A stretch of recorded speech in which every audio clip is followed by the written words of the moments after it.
Why should I care about the 2020 census? Our numbers help shape funding and services. For all these things. That's a lot of stuff. No matter who you are or where you're from, we have reasons to care. I didn't have a father there to share with me, so I feel like I need to be that for my children. The most important thing you have to learn is how to accept rejection and how to accept correction. But when you're dealing with young people, seers, they have absolutely no fear of authority. And so this sense of self-worth, this sense of identity, it comes from the Father. And what I see in our shop, there are a lot of men who are in the household, or if they're not in the household, they're still involved with their children. They bring them to the shop in strollers, in car seats. And one of the reasons why I took this job, because this is very different than anything I've done in my career, is I wanted to make a difference. This campaign is one of a kind. Nationally, there's nobody that's doing this kind of work.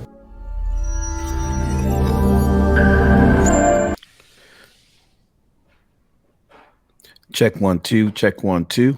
Hey, this is Boy Kenny Braswell, and I'm back to do this thing one more time, but to do it right this time. Had some problems with audio before, but wanted to get this out so that I can post it in the right way and also give me another chance to make this thing right. So let me get my light right. Let me get my organization right. Let me get what it is I'm supposed to be doing right. And then we gonna be right. So yeah. Last time we or not too long ago, this afternoon or this morning, this afternoon, this evening, whenever it was, we was doing this thing. Had a little problem with the audio, and I was getting some feedback, and we just want to make sure that that everybody can see and everybody can hear what I'm talking about, so that as we move along in this hour, everybody's getting the right information. So it's late, but y'all don't know that. If y'all with me, y'all with me. If not, y'all catch this in the morning. This is part of a 6-week series called Being Parents in a Christian Way. And so this came about after I got a couple of inboxes about folks wanting to get some information specifically for them, particularly for Christian families. And so if you're going to be listening to this, this not only speaks specifically to them, but more broadly to any kind of family. And so you don't necessarily have to be a Christian family for these principles to hold true for you. This is a presentation that is adapted from a curriculum called Survival Skills for Healthy Christian Families, something that I purchased some years ago. I've always wanted to do something with it and hadn't had a chance to do anything with it. And this was an opportunity for me to actually sit down and read this thing. Some incredible stuff in here. It's actually meant to be like 3 hours. Each module is meant to be 3 hours. And so, and I'm breaking each one down into 1 hour. And so I'm trying to give you the highlights and all of the things that I think you need in putting some of these principles into action. And so thank you again for spending time with me this evening. If you weren't with me earlier tonight, and if you're going to pick this up later, same information. I'm probably going to replace the other one that is on my personal page with this one, with the hopes that the audio is much better on this. And so this particular module is called Parenting Through Faith and Patience.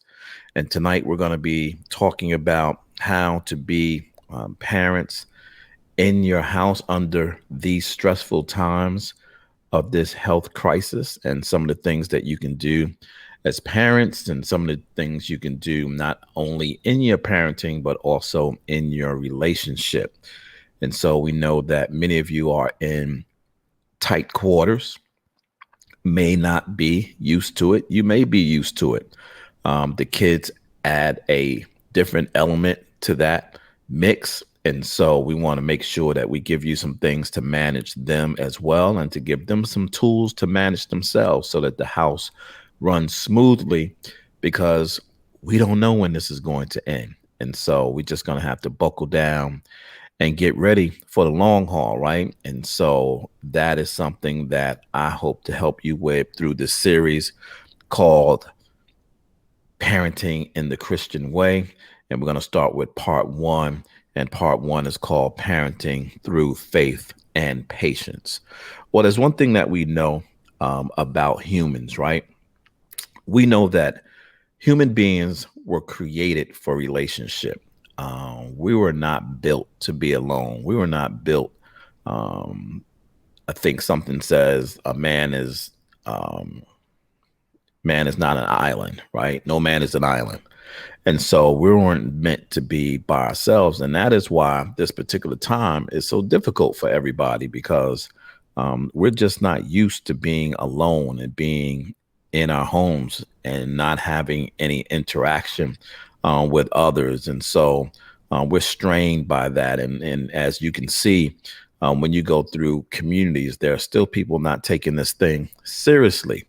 And then there are others that are finding any excuse possible just to be outside. Doesn't mean that you can't be outside, but you still can't interact with other people, groupings of people. And I know you're trying to hang on to what the governor says, or in your particular state about 10 people.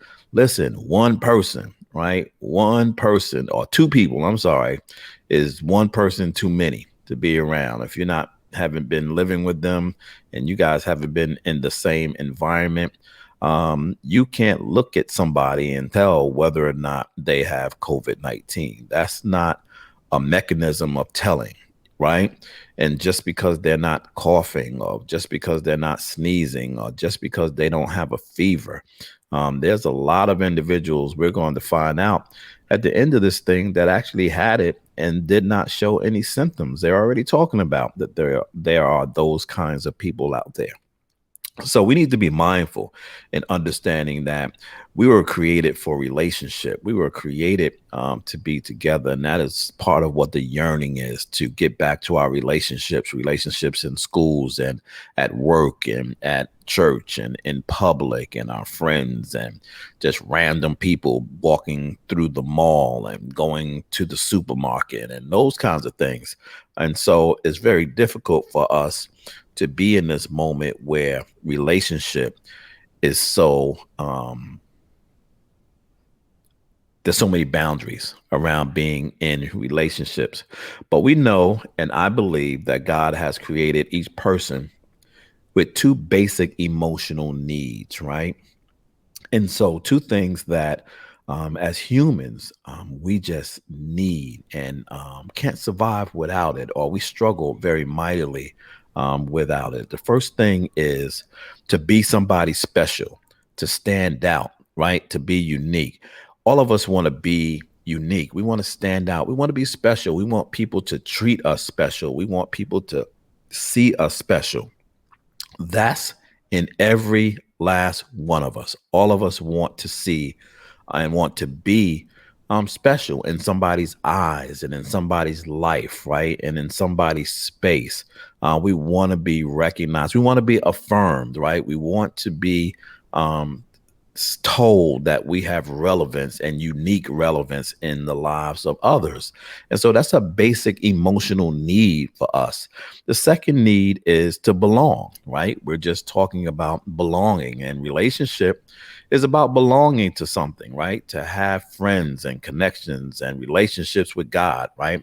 And others. And I know when I was young and growing up, one of my biggest things was I wanted to belong to something, right? I felt like I never belonged to anything, even when I was in school. And, I wasn't that guy that was the outcast in my community and around my friends. I was, liked, and I was, accepted. I wasn't never bullied, any of those things, but I still had this yearning to be a part of something. I just wanted to be a part of something bigger than me. And it was actually the impetus for me to think about going into the military. I went into the military for two reasons. One, I was searching for my manhood, right? I wanted to go into the military because the recruiter told me that when you go into the army will make a man out you. Remember that? And I believed it, hook, line, and sinker, but I was looking for something else too. It wasn't just, looking and searching for my manhood. It was also wanting to belong to something. I just wanted to belong and be with other men and with other brothers and with other people that I can say I was a part of that. And so being in the military and being in the army for me was a part of belonging. And then when I came home and I wasn't in the military anymore, I felt like I was alone again, like I wasn't, connected to friends I grew up with, and I wasn't in sports, so I didn't have teammates and coaches, and I wasn't in a fraternity, and so I didn't have those kinds of others, and I wasn't connected to a church, so I didn't have those levels of friendships, and so I just kind of felt alone in the world. And so it wasn't until I got older that I began to be comfortable with myself. And I'm not alone, now. I have a family and I have circles of friends and I have accountability partners. I don't have those other organizational, connections, but I do have things that I belong to. However, to meet and balance those needs, each person must learn 3 basic skills. And these are skills that allow us to be able to feel like we're somebody. And it also allows us to feel like we belong, because belonging is where love and the actions of love become important, right? And so there's 3 essential skills that we're going to talk about tonight, and we're going to continue to build on throughout these next 6 weeks. They're relevant to being parents. They're relevant to being in a relationship.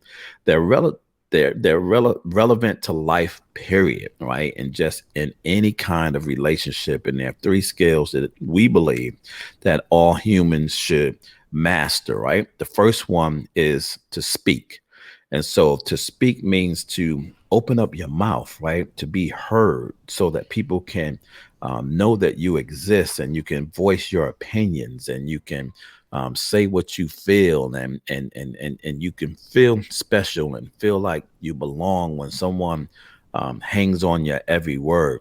And so it's important for parents to speak their truth, right, to their children, and it's important for children to speak. And so speaking is one of those 3 essential skills. The second one is to listen, right? And so talking is good, speaking is good, but you also need to have a healthy balance of listening, right? I did this training last week, 2 weeks ago, whenever it was, and we were talking about communication. And I was talking about, the elements, the great elements of communication is that you speak to be understood, you listen to understand. And so that's communication. If you're not understanding and you're not understood, then you're not communicating. You might be arguing, you might be talking, but you're not communicating. Communicating demands that each person is understood, and that that each person understands the other, so that there's a cycle of conversation that moves back and forth to get you to your ultimate goal, or the reason for you to be communicating in the first place. And so the second essential, for all of us is to listen. The third one is to cooperate, right? And so you listen, you speak, you receive information, you're trying to achieve a goal. You may not hear everything you like, but there's a necessity to cooperate. There's a necessity for you to want to be able to put some of your own self on the line, right? And so as a leader, you must speak up and let your children know what is expected from them. You make rules, you stick together, and you stay in charge. And as a model, you must plan time with your children, encourage your children to listen, right? And also to listen to your children, talk together with your children, and build cooperation, right? And that's what's going to work in your household when you're cooperating. So households aren't dictatorships, right? They are democratized, right? At least they should be. Long gone are the days where we can tell our children to do as I say, not as I do. This is a different kind of child today. And so today is do as I do as I do, right? And then you have to model that behavior. But more importantly, you also have to pray for and with your children, right? And so these 3 essential skills are going to be critical. Remember them because we're going to be coming back to them throughout the next 6 weeks. They're going to be critical as a foundation to the conversation that we're having. And so one of the things that we need to talk about is a definition, right? Because I'm big on definitions. I'm big on making sure before we dig deep into a conversation that we all are under the same understanding about what we're talking about when we talk about family, right? Particularly in this area where we're talking about Christian families, right? And so a great definition for a Christian family is a Christ-centered and loving place to belong and grow, right?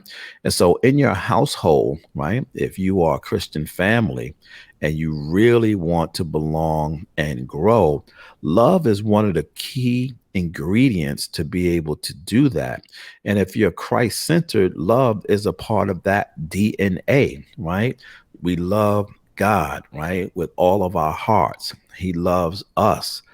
We love our neighbors as we love ourselves, our children, our spouses. Love is all throughout the Bible. It is a key ingredient and element, of a Christian household. And so if you are looking at a family, one of the best ways to tell that family is Christian-centered, right? Christ-centered, and it's a loving place to belong and grow, is that you're going to see love in the household. It's full of love. And not only like households, but even in relationships, where couples may or may not get along together. But the one thing that is that they love each other. And so they may agree to disagree.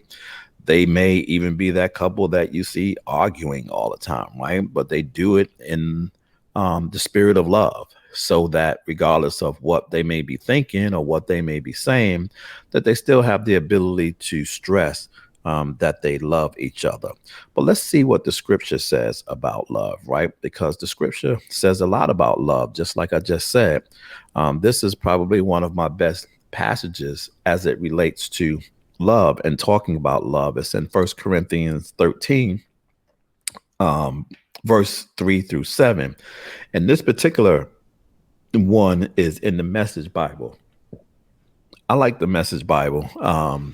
My pastor in New York, Pastor C, used to always speak and read from the Message Bible. And she always said she loved it because it was the down to earth version of the Bible. It was that write it, make it plain for you to understand. And so typically when I go and I read other versions of the Bible, I'll come back to the Message Bible just to kind of get that on the ground view of what this passage says. And so this one speaks very deeply about love, and it starts out with, if I give anything, or if I give everything I own to the poor and even go to the stake to be burned as a martyr, but I don't love, I've gotten nowhere. So no matter what I say, what I believe, and what I do, I'm bankrupt without love. Love never gives up. Love cares more for others than for self. Love doesn't want what it doesn't have. Love doesn't strut, doesn't have a swollen head. And it goes on and on talking about what love is. But it ends with saying love never dies, which means that it's constant, right? Love is constant. It does not take a rest. If you really commit to somebody and you really love someone, you have to love them all the time, irregardless. You don't take time off from loving someone. It is not that easy to fall in and out of love with something. And it is definitely not easy to fall in and out of love with somebody, right? And so I know you know this to be true. And so, but the other thing, in addition to love that is constant, is parenting, right? parenting never takes a break, right?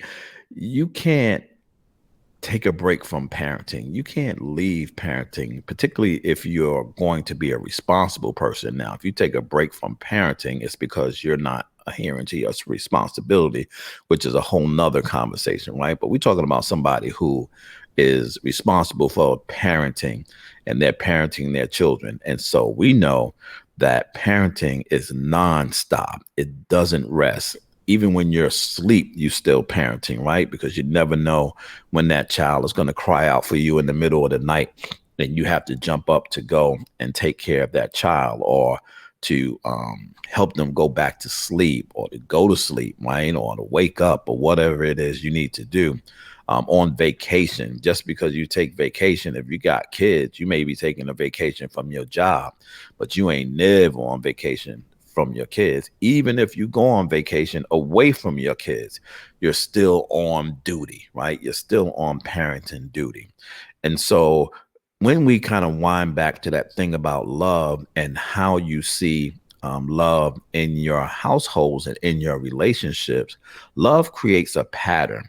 So when you look at someone who operates out of love, you begin to see certain principles in them. You can almost guarantee that they're going to act a certain way or respond to something a certain way, because they always work out of the spirit of love. The same thing goes for when you are a parent, particularly a Christian parent in a Christian household. When you apply those principles of love, there are certain patterns that show themselves to be true in a Christian household, right? And I'm going to share a couple of them with you now with respect to what they look like. The first one is that the home has a firm foundation. And when you are Christ-centered, you function on the foundation of your faith. You function on the foundation of your relationship with God, which means that if you function on that foundation, you build your home on that foundation. And so if you're looking at a healthy home and you're looking at healthy parents, healthy Christian parents, right, they are always looking at setting a firm foundation of Christ in their home. The second thing that you're going to see in that home is that the home is covered with prayer, right? And so there is always prayer for what's going on in the house. There's prayer for what has happened in the house. There's prayer for the wishes and goals that you have for the house. There are prayers for thankfulness. There are prayers for forgiveness. There's all kinds of prayers on the house. And so we know that talking with God gives family strength to weather storms, right? And not only to weather storms, but to weather storms together. So it's important that a home is covered with prayer, but it's one of those things in the pattern when you see a successful Christian home. Prayer is probably at the top of the priority list with that particular family. The third thing you're going to see in that home is that it's a home supported by actions. It means that the family members show their love and commitment to God and one another through thought, work, and deed. It means that they're not just a family talking about it. They're a family being about it, right? And so they're being about love. They're not just talking about love thy neighbor. They're actually proving that through their actions. So in the home, when they say we have a loving home and we have a loving atmosphere and we have a loving relationship, those things are taken into consideration and those things are dealt with in the spirit of love. And so a home that is Christ-centered and setting a place for people to be to belong to, know that it is a home of actions. It is the actions that prove to everyone in the home that love exists, right? The next one is that the adults are in charge, right? And so it's a weird one to say, and it's kind of like, why do you have to tell people that adults need to be in charge? Yeah. I'm sure you know some households where it looks like and feels like the adults are not in charge. And so whenever you're looking at a household that is deeply rooted in love, that is spiritual in nature, that is grounded in the foundation of God, adults are in charge. At least one of them, right, are in charge of what's taking place in the house. The next thing in that home is that there is room to be close, yet room to be apart. And so when I first read this, I was like, that's an interesting concept. But when I began thinking about it, it's like one of the elements that even works very well in our house. Like, we have space and moments and places in our house where we can come together, family room, the kitchen. When I was growing up, right, that was always where everybody came together. But you also have the space to be able to separate from each other so that you can have your own space, so that you can think, right? I always remember my mother saying, listen, y'all need to just let me know. I need to think. I need to be somewhere so I can think. So, but that was her just saying, I need my space in the house. I need my space. Even though I'm in the house, I still need to be separate to be able to pray my own private prayer. I need to have space to have my own private leisure time. Not so much space where you're ignoring people, but space enough to give them time to think and exist by themselves, right? And the last thing you're going to see in that particular household is that there's an expectation of change, that everyone in the house understand that change is a part of a loving relationship, right? That relationships never stay the same. Children don't stay the same. They get older, right? And so your 2-year-old is different from your 10-year-old, from your 16-year-old, from your 24-year-old, right? They change, they evolve. And as parents, you have to change and evolve with them. And more importantly, in relationships, right? You as the husband, you as the wife, you as the mother, you as the father, you as the boyfriend, you as the girlfriend, you change too. Right. And so you're not the same person that you met. It always kills me when people get divorces or they break up, and their reason for doing that is because they say, you're not the person I married. I've been together for 15 years. No, they're not the person you married. They've evolved. The best relationships learn to evolve together, right? They stay on course given what the foundation of the house is, understanding that whatever they evolve into is for the benefits of the foundation of the house. So yeah, in life, sometimes people grow apart from each other, and that's natural too. Some people have different goals and different aspirations, and they kind of drift apart a little bit.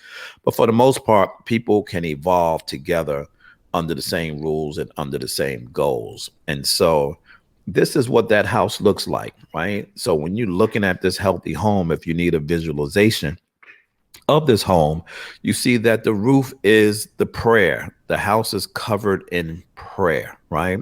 And it was interesting to me when I was putting this diagram together, that the roof had an arrow that is pointing directly up, to the heavens, to God, right? And that the foundation of the house is faith. It is your belief in God. It is your belief that he's going to never leave nor forsake you, that he's always going to be there for you.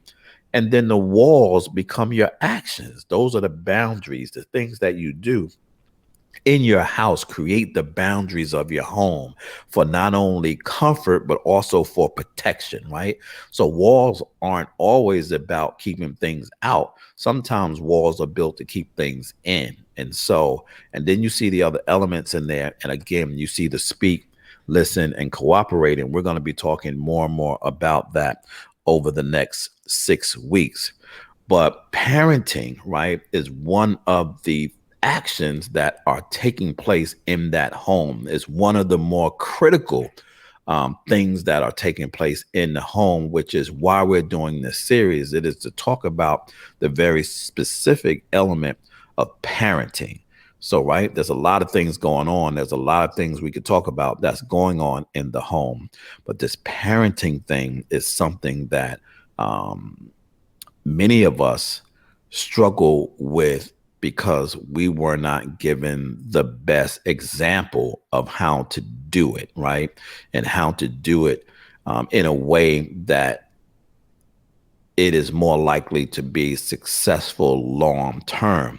And that's not only based on what you were taught in your own household, but what you were also taught by your environment and your community, right? And so I'm one of those guys who grew up and did not see marriages in my life, a few here and there, but I did not see marriages in my life. I did not grow up around married people, right? I did not grow up and see healthy married relationships go through the ups and downs and still remain successful. And more importantly, still love each other, still have a loving spirit within their homes and within their relationships. I didn't see that.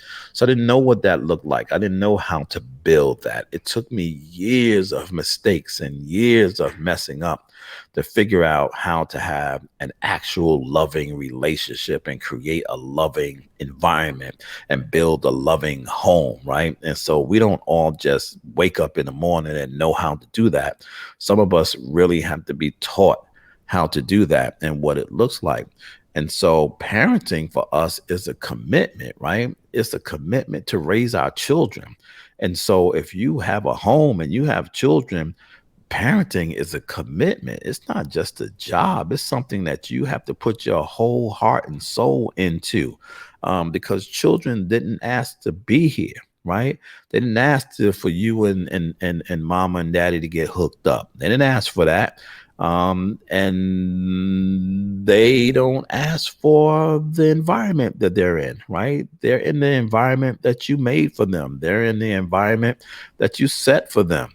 And so they're struggling just like you are in the same environment. And so it's important to understand that parenting is a commitment to raise a child. And I think that's why there is so much animosity out there as it relates to parental absence, right? I'm not going to say it's just fathers, because some moms are also absent in the lives of their children.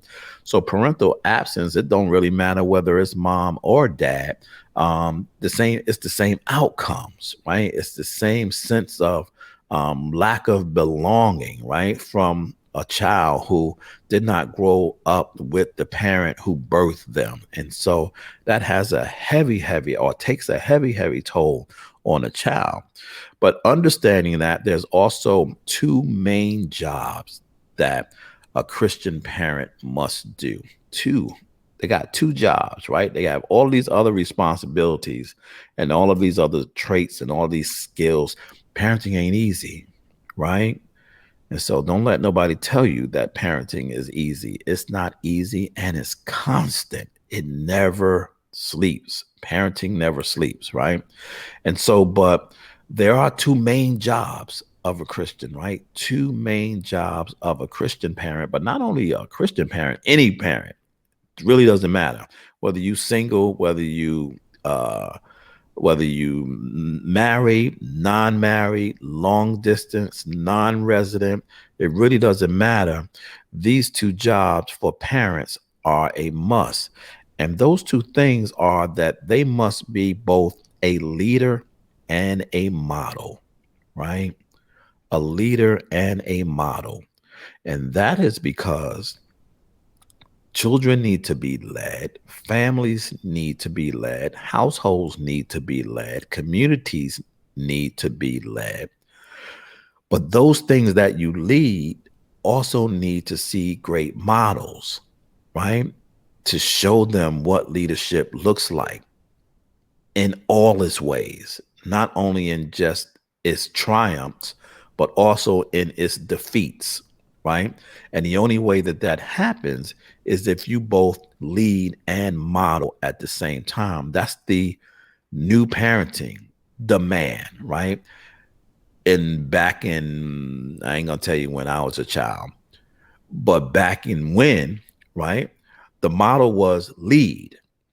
And it was always do as I say, not as I do. Lead. These children today don't function under that model. And so if you're telling them to do it and you're not doing it, to them something is off. And so Deuteronomy 6, chapter 6 through 7 says, the commandments that I give you today are to be upon your hearts. Impress them on your children. Talk to them when you sit at home and when you're on the road and when you lay down and when you give up. That's constant, right? And so you have to be a parent constantly. You have to love constantly. You have to lead constantly. You have to be a model constantly, right? That's the job responsibilities you picked up when you became a parent. Sorry, nobody told you that before you did it, because if they would have told you that, you probably wouldn't have done it, or you probably would have done something different, but they did. And so here you are with this job description of a parent. And what I'm laying out for you today is all the things that are part of that responsibility, being a parent. And that is, there is no time off. Let that resonate with you for a few minutes. There is no time off from parenting. And so I'm going to walk you through a couple of things that's going to help you in understanding and thinking about this notion of being both a leader and a model. And I hope that these things help you tonight. Get a pen and write them down, because I believe that they're going to help you to begin to think about the kind of parenting you're doing and how that is resonating with your children, right? And so let's talk about parenting as a leader. James 1:5 says, if you need wisdom, if you want to know what God wants you to do, ask him, and he will gladly tell you. He will not rescind your asking. That's James 1:5, right? And that takes us to the first one, which is make rules, right? As a leader, as a parental leader, you are charged with making rules. You make the rules that hold your family together, right? It is your obligation to set boundaries, right? When we looked at that picture of the house and the walls, right? It was about actions. Actions need rules and they need laws. And it's up to you as a parent to set those rules so that they're adherent to their responsibility to keep danger out of their lives and love in their lives, right? And we also know that rules are values in action, right? And so whatever value you have, those are the kinds of rules you're going to set. And so it's important that you set the right rules that is attached to your values. Now, if you're a Christian family, your values are more than likely coming from the word. And so all of the rules that you set for your household should be in the spirit of the word, right? Discipline should happen with love, not with anger. I know what the Bible says about sparing the rod, but even in that, it's with love, not anger. The difference between the two is one is to correct action for better outcomes and learning behaviors and consequences. The other one is abuse, right? And so it's important for you to understand that. The other thing that you should understand when it comes to making rules is that you should be making rules for what you want, not what you don't want, right? And so when you're setting rules for children, talk to them about what you want, about your desires, and then explain to them why those things are important so that they can make sense out of the rules, right? But you don't keep telling people to do something, right? Just for them not to have the outcome that you don't want. That's a long way around. If you tell them what to do, then more than likely what you don't want them to do won't be done. But if you keep telling them what not to do, you know that that is a recipe for them to go and do it, right? You know what that looks like. Also, and this is important, right? Choose rewards and consequences that you're willing to enforce. And so nothing makes a child happier than to be a child in a household, knowing that as a parent, you create rules that they continually break without consequences. Do I have to say that again? Nothing makes a child happier than rules without consequences, right? And so you got to make rules and you got to reward them so that they understand what the consequences mean, right? And so you don't always want to be so consequence heavy and not reward driven, right? So when they do things right, when they get it, when they understand it and they grab onto, if I do right, then things will turn out right for me. If I do wrong, things are always going to turn out wrong for me. And so you want a healthy balance between the two of those, right? Second thing is stick together, right? 1 Corinthians 1:10 says, be of one mind, united in thought and purpose, right? Make rules for what matters to God and to all of you. Stick together, parents. Children know when you are divided. They know when they can come between you. They know when you're off two minds and not one mind. And they play each mind, right? And they're good at it. And you would think they aren't so good at it, but they're extremely good at it. But you got to stick together as parents, particularly those of you who are non-resident parents, right? Co-parents, that this is very important for you guys to understand that you got to stick together and you got to negotiate your differences, right? And so when you think something should be done one way and they think something should be done another way, then you have to negotiate those differences. Don't allow those differences to put wedges between you that then separate you from your obligation and responsibility to be parents, loving parents, right? Support each other's joint decisions, right?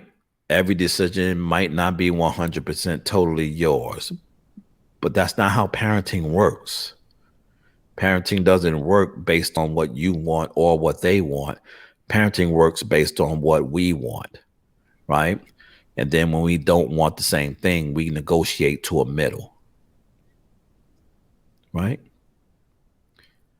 Be clear about who's responsible for parenting each child and who is not. And so this sounds a little crazy, right? Because it's like, nah, we're parents. We're both responsible. Yeah, you are ultimately responsible, but your children are in care of other people, right? And so they need to know who the authority is. They're at school. How much authority does the teacher have? They're on a team. How much authority does the coach have? Big Mama comes over. How much authority does she have? I have a big sister or a big brother. How much authority do they have? So it's up to you to make sure that everybody's authority is regulated over your children so that they know who is authority for what and who holds ultimate authority, right? Third thing, stay in charge. Don't let them run you over. Hebrews 12:11 says, no discipline is enjoyable while it is happening. It's painful, but afterward, there will be a quiet harvest of right living for those who are trained in this way.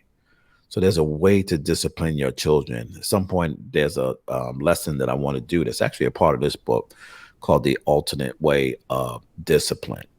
And so I will get to that at some point. But this old way that we believe discipline is supposed to take place,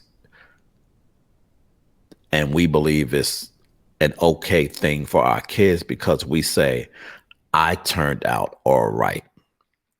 The question is, what's your definition of all right? And the model that you're using is not a model that they use on their own children because they understand the damage that it does to their children. The behavior that you're displaying in that is the behavior that they used on you to keep you in control. And because they kept you in control, you believe that you can use the same thing to keep your children in control. And that's just wrong. Flat out wrong. And that's going a little deeper than I want to get, but that's taking us all the way back. And that is a trend and a history that we have inherited all the way from our slave masters all the way up until today, that we still believe is the right way and the only way to deal with our children. We need to check ourselves with respect to that. The other thing when you're trying to stay in charge is to show your children how to do what you want them to do. Right. And so you can't just keep kicking out rules and you're not showing by example how something is supposed to be done. And so you tell them, all right, it's time for you to start washing the dishes. Okay. They've seen you wash the dishes for years. They've seen you put the pan in the water. They've seen you pour soap in. They've seen you get the rag and turn. But they don't know the nuances and what it takes to do that. They don't know what to do when you burnt the rice and the burnt is in the bottom of the pan and they got a rag and they're 9 years old. They don't know that how to get that off. And so some of that stuff we have to train our children. We just can't expect that they know everything, right? Also, use few words. You don't have to give them a soliloquy when it comes to giving them rules and making rules. God speaks to us in very few words and we understand fully, right? The minute you start your sentence off with back when I was or back in the day, you lost them. These kids today, they're gone. And so you're going to have to use as few words as fast as possible, but get your point across. Make them stop and pay attention to what you're saying. Right. And make sure that there are consequences for when they don't adhere to those rules. Right. Make sure you give support. Make sure you act on consequences. Right. And when you need to, make sure that you get outside help. Sometimes you're just going to have to bring in some other troops. Right. If you can't get them, they're unruly. You might have to call somebody, particularly you single moms out there. Right. Struggling with your boys and your girls. But you don't want to call nobody because you don't want to be embarrassed because you feel like you're failing as a parent. No, you're not. Married parents get to that point. Other parents get to that point. I call somebody. Everybody has some sober, healthy, clean-minded male in their circle somewhere. Somebody got to know somebody. Somebody can help you with that. But if you don't ask, they don't know. And mentorship organizations don't always work. They're great in some instances, but they don't always work. Sometimes you need familiarity. These kids need to know that somebody actually cares for them, that they're not there just to be a police in their lives, right? So we need to be mindful about that. And then there's parenting as a model, right? And so leading is doing the things to set boundaries and to set rules and to give our children a way to participate in life and learn about life, learn lessons early in life that's going to take them throughout the rest of their lives, and also play well for them when they have their own children, right? We'll teach them about leadership. They'll understand what true leaders look like. They'll understand the positive side of being disciplined, right? And the reason why you have to be disciplined. They'll understand the importance of knowing consequences. They'll understand the incentive of the incentive of being rewarded for something that they do well.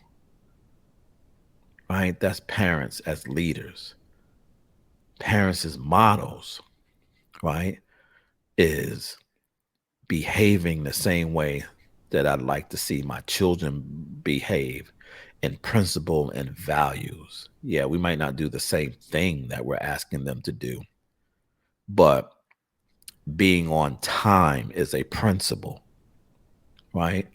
And so if you're constantly yelling at them to be on time to go to school, yet you're late every day to work, nah, right? You're yelling and screaming at them about cleaning up their room.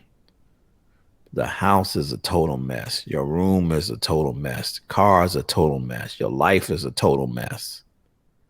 You're not modeling behavior. You want them to save money, but you're already always spending money on things that are irrelevant in life. Then you wonder why they got bad money habits. It's what they saw, right? So there's a couple of elements that will work for you in trying to be a model as a parent. 1 John 3:18 says, "Dear children, let us stop just saying we love each other.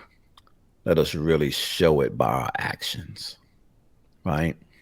One of the ways to do that is to plan time with your children, intimate time with their children, because children learn by watching and imitating, right? They learn by seeing you do certain things. They grow to love something because you love something, right?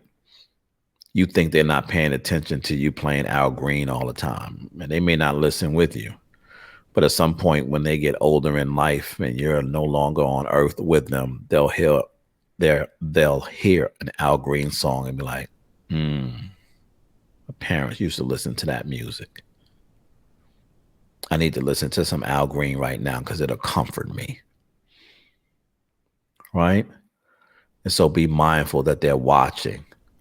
Establish routines and rituals, right? Traditions, right? Traditions for our children.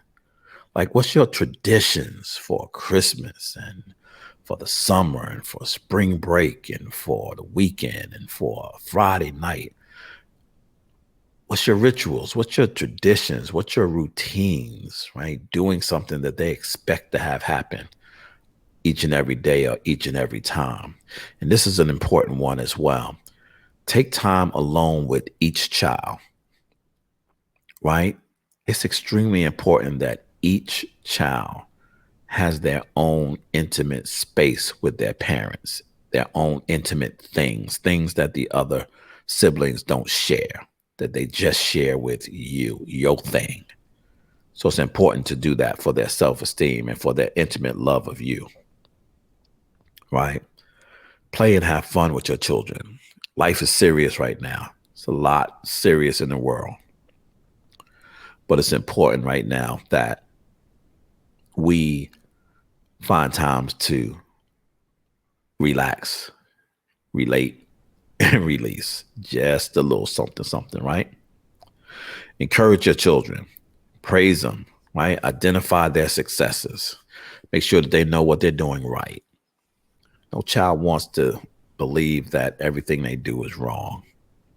And that can't possibly be true. You have to let them know when they're doing right. Acknowledge their point of view, even if you disagree. Reason you do that is you allow them to understand that their words have value, right? You don't want to squash their voice. It's one of the things that I always talk about when I'm doing workshops with boys and I'm talking to boys and they're talking real low and you can hardly hear them. And my question to them is, who took your voice? Who took your voice? Right? And so you want to give our children voice. You want to give them voice. Right? Encourage the child to make wise choices and plans. Encourage them. You want to listen to them, right? You want to listen. Repeat what they're saying back to them when they're talking to you to let them know that you're actually paying attention to them. Right?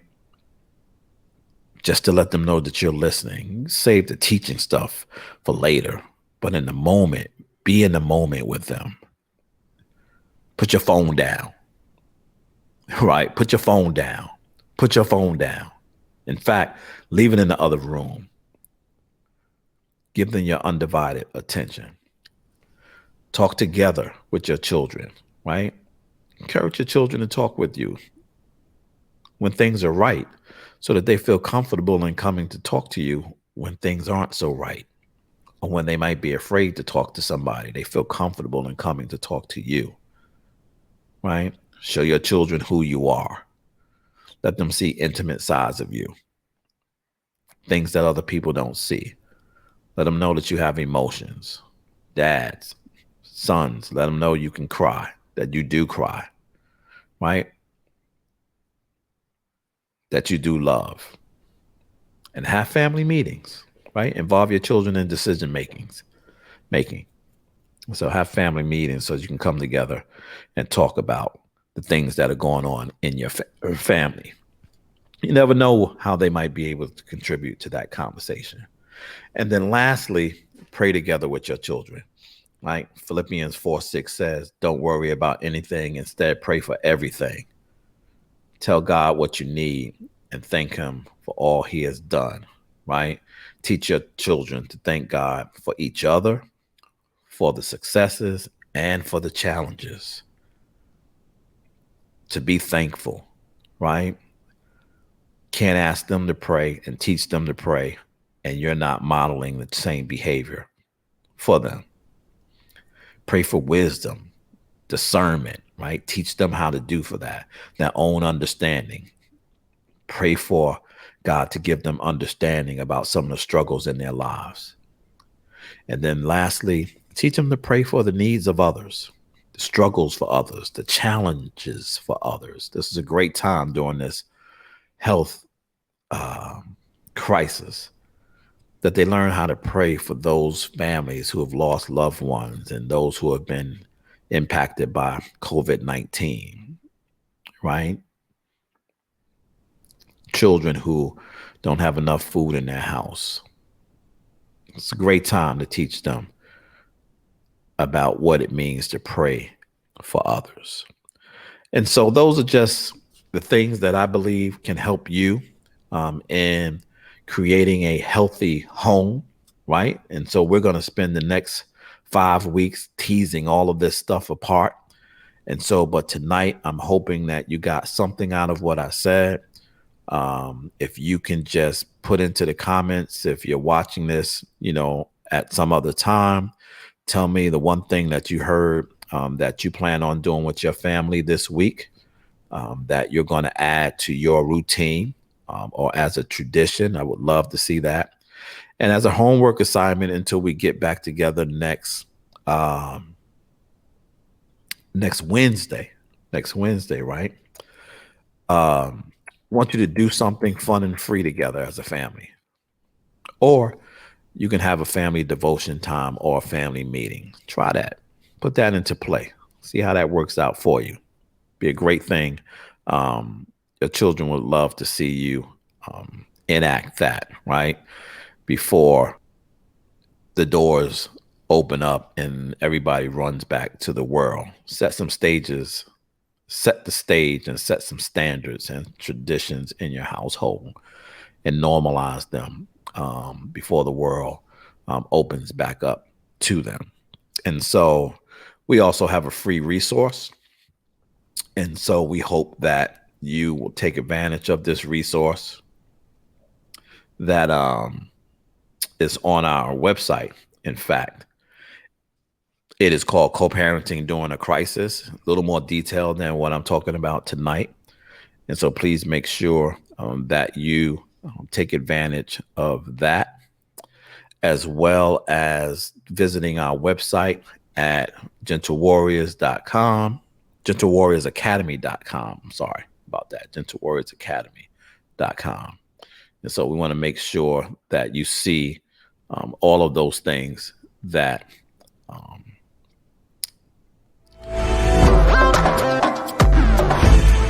didn't have a father there to share with me, so I feel like I need to be that for my children. The most important thing you have to learn is how to accept rejection. Don't want you to see that yet. And so, yeah. And so make sure that you go to our site at gentlewarriors.com, gentlewarriorsacademy.com. Sorry, I keep saying warriors. Gentlewarriorsacademy.com for this free resource. Check that out. Still messing around with this technology, y'all. And plus it's late too. And next Wednesday on the 22nd, this is going to be the topic. Who are these little people in my house? So we're going to talk a little bit about your chilling, right? and give you some tips and some methods and some skill sets to be able to deal with them while you are quarantined with your children at these times. And again, right back here where we are next Wednesday, 7 o'clock. Who are these little people in my house? And so thank you so much for listening. Right up on the hour, 11:59, jumping out of here. Thank you again for listening. Hope that this helps you in some way. Share it with others, parents that you may know that may be struggling a little bit with parenting right now, whether or not they're in the same house or not in the same house. Hopefully there's something in here that will help them get through these trying times. So once again, I'm Kenneth Braswell with Fathers Incorporated, and this is our academy, Gentle Warriors Academy, right? Simply put, it is a courageous pathway to fatherhood, but right now we're dealing with parents, so we're talking about courageous pathways of parenting. So until next time, you guys be blessed. You guys be safe.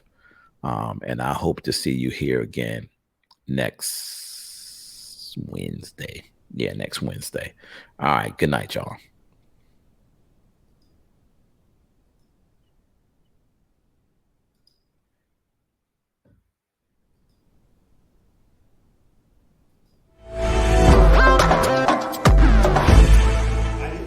Father there to share with me, so I feel like I need to be that for my children. The most important thing you have to learn is how to accept rejection and how to accept correction.